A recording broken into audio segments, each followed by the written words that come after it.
British Prime Minister Boris Johnson has accused the EU of threatening to impose a food blockade between Britain and Northern Ireland that could tear the UK apart, throwing new fuel on the fire of simmering Brexit talks.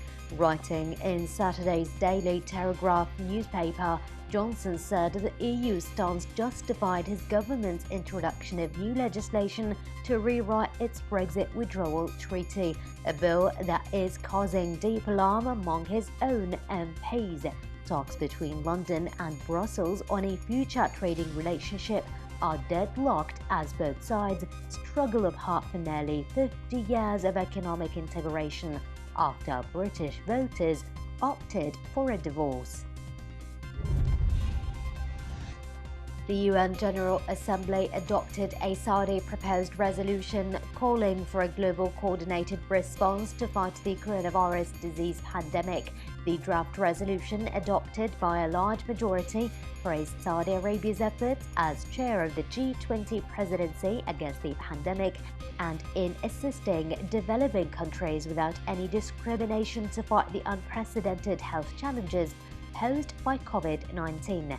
He said the pandemic is threatening international health security, causing huge damage to the economies of states around the globe and interrupting all aspects of human life. Thousands of Israelis demonstrated outside Prime Minister Benjamin Netanyahu's official residence in central Jerusalem, demanding he resign over his trail on corruption charges and what is widely seen as his mishandling of the coronavirus pandemic.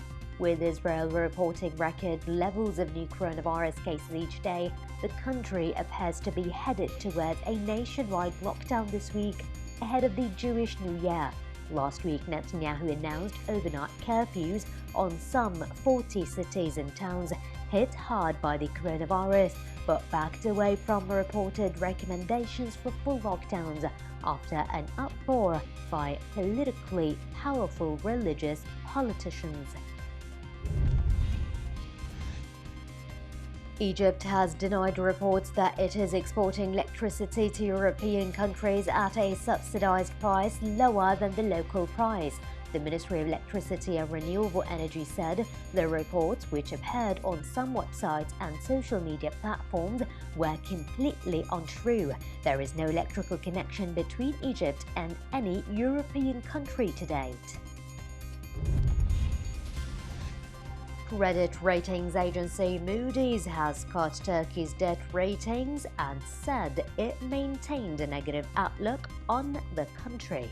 Moody's Investor Services said in a statement that it downgraded the Turkish government's issuer and senior unsecured debt ratings to B2 from B1. It cited a potential balance of payment crisis, institutional problems, and the erosion of fiscal buffers in Turkey.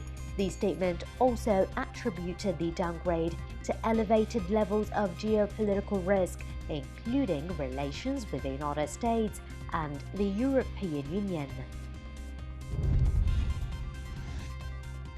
Greek Prime Minister Kyriakos Mitsotakis is preparing to outline Saturday the details of a program to boost Greece's defense capabilities amid heightened tensions with neighboring Turkey over rights to resources in the eastern Mediterranean. Mitsotakis was expected to lay out the plan, which involves military recruitment, reinforcing military personnel, and developing the country's domestic defense industry during a State of the Economy address in the northern Greek city of Thessaloniki. The increasing tension at sea has led to concerns the situation could spiral into armed conflict between the two NATO members. Greek police fired tear gas to disperse a group of migrants protesting on the island of Lesbos 5 days after fires burned the overflowing Moria refugee camp to the ground and left them homeless. The tension broke out as hundreds of migrants chanting freedom marched on a road that leads into the port of Mytilene, which police had blocked as a new temporary tent settlement was being set up nearby. More than 12,000 people, most from Africa and Afghanistan, have been sleeping rough since flames swept through the notoriously overcrowded Moria camp earlier this week.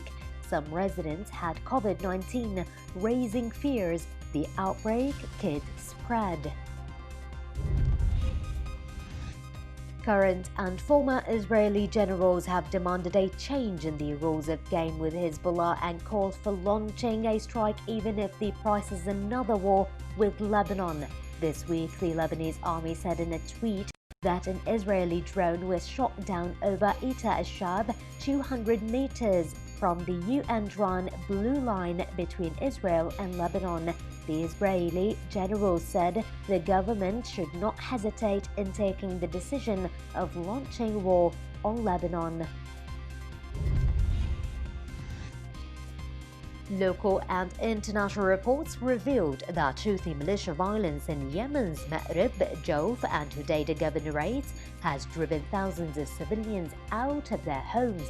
Yemenis over the course of years have been forced to flee to areas where they can find shelter and security, other than creating an internal displacement catastrophe in the war-torn country. Houthis also did not spare refugees from their attacks. Turkey's defense ministry announced that its forces have launched a search and rescue exercise off the coast of Libya. Turkey is in talks with the Government of National Accord, headed by Fayez al-Sarraj, over oil and gas exploration in Libya as President Recep Tayyip Erdogan's administration seeks business opportunities in the conflict-ridden North African country. In other news, French President Emmanuel Macron called on Ankara to cease its export of arms to Libya, pointing out that Turkey is seeking hegemony in the Mediterranean. The Algerian army rejected the constitutional amendment to be submitted for a referendum in 2 months that would allow the military establishment to participate in operations outside the country to restore peace. The army command suggested replacing the term restoring peace with peacekeeping, which observers interpreted as the military leadership's rejection to involve the army in possible battles on foreign territories. It proposed amending the article relating to this issue so that the mission is peacekeeping within the framework of the principles and objectives of the United Nations, the African Union, and the Arab League. The Turkish state banks, in cooperation with the Istanbul Gold Refinery, developed a new system to push citizens to take out their gold savings from under the mattress into their bank accounts, aiming to enable the state to fully use its economic potential and bring unused resources into the economy. According to information released by the Turkish Ministry of Treasury and Finance, the monetary equivalent of at least 3,000 tons of hidden gold is equivalent to billions of dollars. The ministry said that the gold valuation system will enable citizens to transfer their gold savings through certified jewelers to their bank accounts so that they can withdraw or convert them into cash at any time.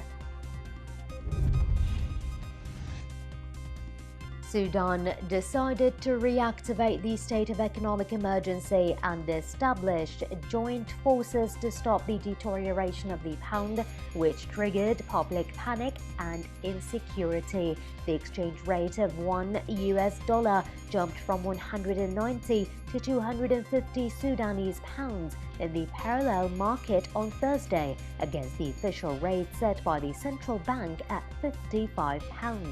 Reactivation of the state of economic emergency includes deterrent procedures and laws to protect the economy and declaration of emergency courts and prosecutions.